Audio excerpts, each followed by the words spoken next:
Bienvenidos a Doctrina Católica Tradicional, comenzando con nuestras oraciones.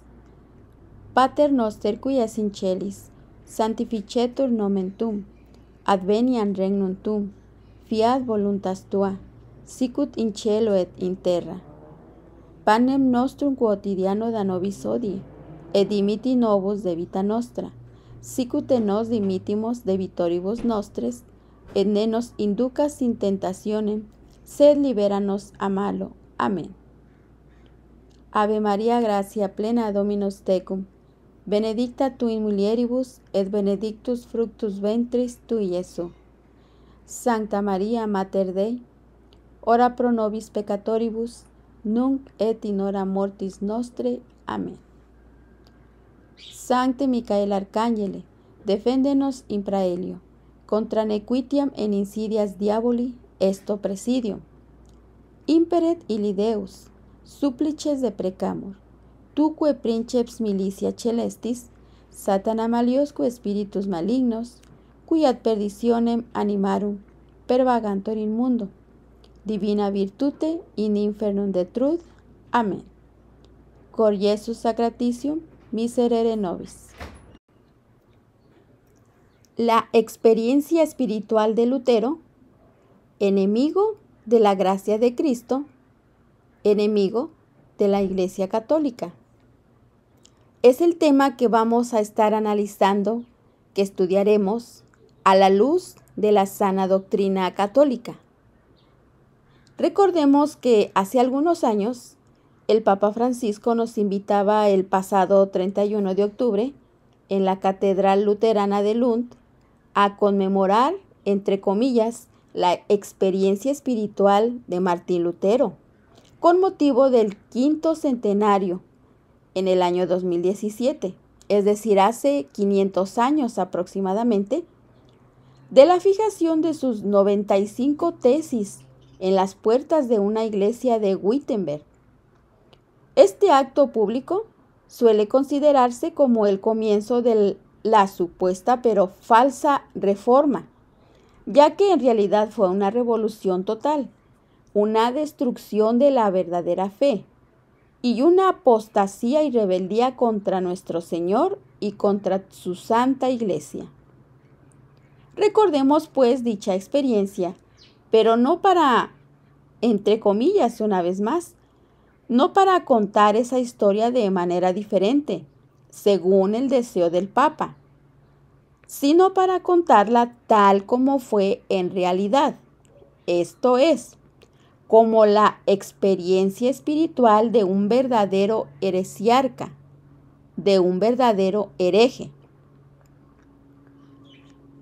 Veamos la primera experiencia espiritual frustrada de Martín Lutero.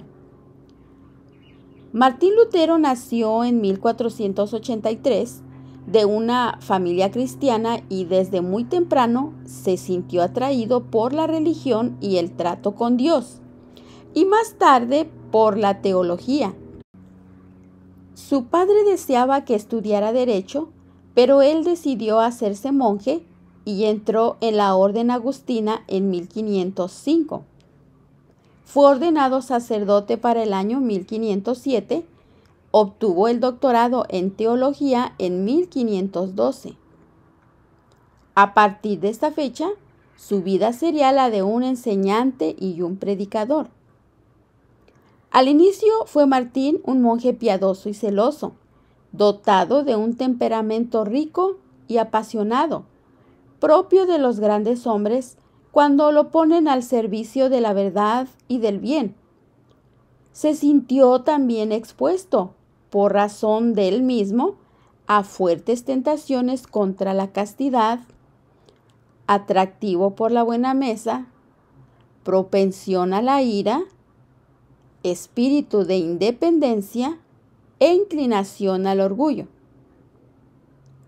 Lutero habría querido verse al abrigo de tales tentaciones, al igual que San Pedro en la Transfiguración.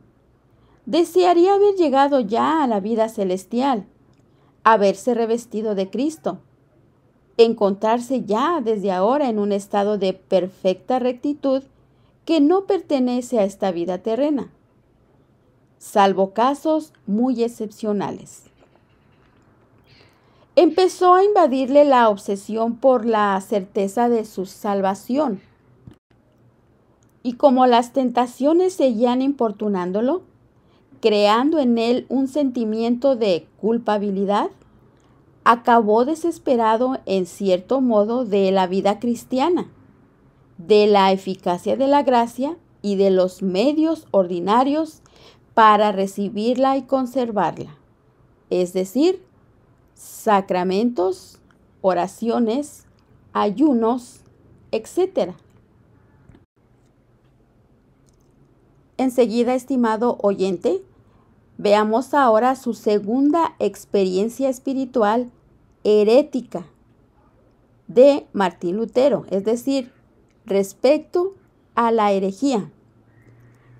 Bien, en 1515, en su cátedra de Teología Bíblica, procedió a comentar las epístolas de San Pablo, empezando por la epístola a los Romanos, de extraordinaria riqueza, pero también de difícil comprensión.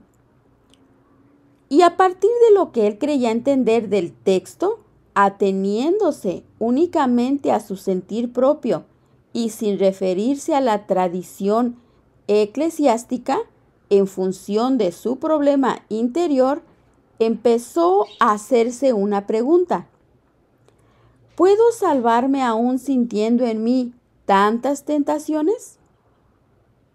Martín Lutero elaboraba una nueva teología cristiana, que ya desde el principio era radicalmente incompatible con la de la Iglesia Católica.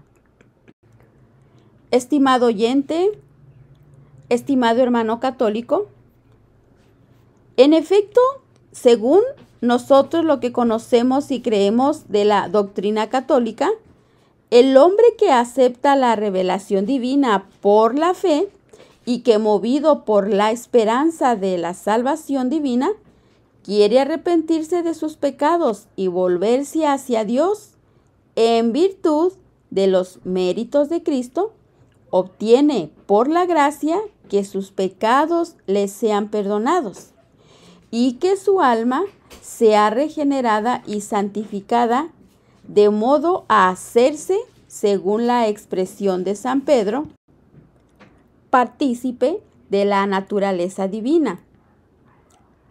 El cristiano que vive de la caridad es, pues, como frecuentemente lo llama San Pablo, un santo, porque ha sido realmente purificado, transformado, santificado interiormente y se ha convertido realmente en amigo de Dios por una semejanza efectiva y estable. Y siendo amigo de Dios, hace espontáneamente las obras de Dios, las buenas obras de la virtud que le merecen por la gracia de Cristo presente en él la salvación de su alma. Esto es doctrina católica que nosotros, los católicos, creemos por la santa enseñanza del magisterio de nuestra Iglesia. Veamos la otra parte, lo que Lutero pensaba. Bueno, negaba Lutero esta verdad. Para él, según lo sentía psicológicamente, el hecho de haber abrazado la fe y la vida cristiana no quita del alma el pecado, según él, refiriéndose en realidad a la tentación, que no es pecado si no se consiente.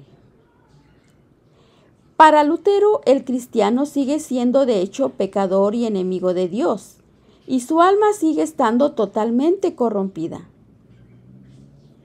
Pero como Cristo ha merecido por el sacrificio de la cruz la salvación para todos los hombres, quieren por la fe, entre paréntesis, que es para Lutero una confianza en esta salvación conseguida por Cristo. Cree firmemente que está salvado, que el manto de los méritos de Cristo, pues cubre las manchas de su alma, según Lutero. Y el Padre, viendo este manto sobre él, que es la fe, confianza, le otorga el paraíso. Las buenas obras, por tanto, según Lutero, no tienen ningún poder de mérito, ya que el hombre sigue siendo pecador interiormente, sino que solo animan al cristianismo a perseverar en la fe, confianza. Aquí estamos viendo, estimado oyente, que empieza y saca los sacramentos de lo que es la enseñanza de nuestra Santa Iglesia. Según él, el alma queda limpia, el alma queda sin mancha solamente por la fe, confianza. Es tremendo. Es necesario y muy importante que vayamos analizando estos puntos. Ahora veamos la tercera experiencia espiritual revolucionaria de Martín Lutero. Primero, Lutero empieza cuestionando la iglesia institucional, a la que acusa de no ser divina. Pongamos atención en esto. Ante todo porque pretende que el hombre puede salvarse por las buenas obras, solamente.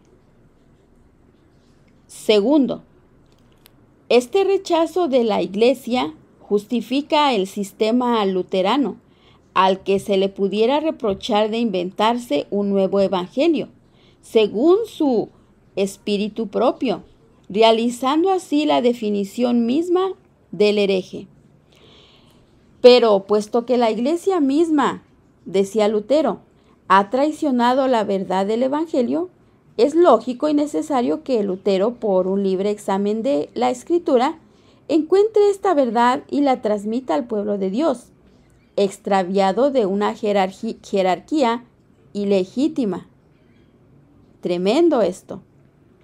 A menos, decía Lutero, que se me convenza de mi error con atestaciones de la Escritura o con razones evidentes, pues yo no creo ni en el Papa ni en los concilios solos, ya que es evidente que se equivocaron y contradijeron. Tercer punto, muy grave. Decía Lutero, puesto que el alma del cristiano no es transformada por la gracia, los sacramentos no obran nada real en ello. Terrible herejía, estimado oyente. Por lo tanto, los sacramentos realizan lo que significan y pierden todo sentido. En realidad, los sacramentos se limitan a significar la fe, confianza y despertarla. Por eso, solo deben conservarse los sacramentos que producen este efecto psicológico.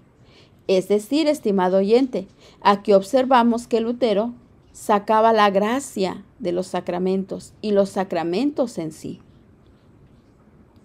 Cuarto, por la misma razón, la misa, renovación incruenta del sacrificio de Cristo, cuyos méritos nos aplica diariamente, pierde todo su significado. Solo se conservarán un memorial de la cena para recordarnos el único sacrificio de Cristo en la cruz y reavivar nuestra fe, confianza en su relación. Es decir, aquí para Lutero la Santa Misa solamente era un memorial de la cena. Para él no era el santo sacrificio del Calvario, incruento sobre todo. Sin embargo, Lutero no se contentó con relegar la misa, renunciando a su condición de sacerdote, monje infiel a sus devotos, alimentó un verdadero odio patológico al santo sacrificio de la misa. Pongamos atención en esto, estimado oyente. Sus palabras a este respecto son espantosas y acabarían por hacernos creer que estaba poseído por el demonio. La misa, declaraba Lutero en el año 1521, es, según sus palabras, decía, es la mayor y la más horrible de las abominaciones papistas. Es la cola del dragón del Apocalipsis y ha derramado sobre la iglesia impurezas y porquerías sin nombre. e insistía en el año 1524, sí lo digo, todas las casas de prostitución que Dios ha condenado severamente, todos los asesinatos, robos, adulterios, impurezas, según Lutero, son menos dañinas que la abominación de la misa papista. Hermano, qué dolor y qué terrible esta herejía. Y con mucha lucidez concluía, si la misa cae, todo el papado se derrumba. Veamos el quinto punto. Según Lutero decía, puesto que la Iglesia institución, lo que Lutero llamaba con desprecio el papado, no existe ya como prolongación de Cristo, el creyente por la fe confianza, según ellos, se encuentra solo ante Dios y está exteriormente iluminado por la Biblia. Tremendo. Sexto punto. Y ya que Lutero abolió la jerarquía, esto es, el poder sagrado de la Iglesia, sus sucesores pondrán gradualmente en tela de juicio los demás poderes humanos. Estimado oyente, el protestantismo es de esencia revolucionaria. Por otra parte, al quedar cada cual remitido a su propia interioridad, sin mediación eclesial, era lógico separar radicalmente la vida religiosa de la vida política mediante la laización. Por eso no es de extrañarse que en el establecimiento de la República laica, en la instauración de la escuela sin Dios, en el ascenso del anticlericalismo y en la realización de la separación radical de Iglesia y Estado, muchos de los promotores hayan sido protestantes. Veamos el séptimo punto. Según Lutero, las buenas obras y sobre todo los votos monásticos son inútiles para él y mentirosos. Lo esencial para Lutero no es evitar el pecado, ponga atención en esto, lo que según Lutero decía, ni combatir las tentaciones, como él lo había hecho cuando era católico, decía él, puesto que de todos modos el hombre sigue siendo interiormente pecador. Lo que cuenta es aferrarse al manto de los méritos de Cristo. Preguntémonos aquí a dónde están los sacramentos. Él decía el manto de los méritos de Cristo para cubrirse de él y escapar así, a pesar de seguir siendo enemigo de Dios, de la ira divina, ya que Dios ve en nosotros los méritos de su Hijo bien amado. Y algo muy terrible que él decía, peca fuerte, pero cree más fuerte aún. Terrible, terrible esta situación. Consecuente con sus ideas, pues Lutero se laicizó y en 1525 se casó con una antigua monja, Catalina de Bora, de la que tendría 6 hijos. El resto de su vida siguió combatiendo a la Iglesia Católica, que a sus ojos era la gran, tremendo lo que decía, de nuestra Santa Iglesia, la gran prostituta de Babilonia, a la que había que atacar y aniquilar, según él, por todos los medios. Para ello, Lutero multiplicó los panfletos obscenos y nauseabundos y destruirían sistemáticamente todos los monumentos católicos. Torturarían a obispos, sacerdotes, religiosos y numerosos fieles. Estimado oyente, veamos ahora la conclusión de este pequeño estudio acerca de lo que fue Lutero para la Iglesia Católica. Cuando Martín Lutero moría el 18 de febrero de 1546, Europa estaba por su culpa a guerras, a fuego, muertes, y así debía seguir por largos años. Millones de almas apostataron a la fe católica y abandonaron el camino de la salvación en razón de sus falsas doctrinas y de sus ejemplos perniciosos.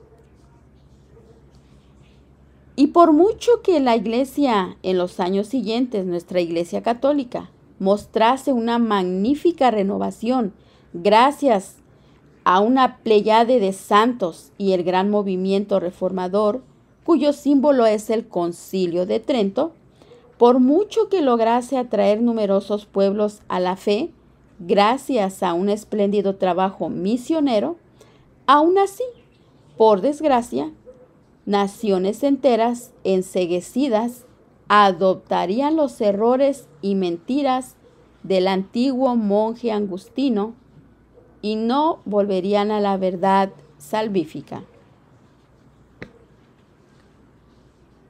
Lutero fue así, estimado oyente, el gran enemigo de la gracia de Cristo, a la que pretendía honrar, pero a la que combatió en la Iglesia, en los sacramentos, en las buenas obras y en su noción misma. Por este motivo, ningún católico consciente de lo que debe a Cristo y a la Iglesia, y menos un papa, podrá jamás elogiar u honrar el nombre de Lutero, ni congratularse por su obra.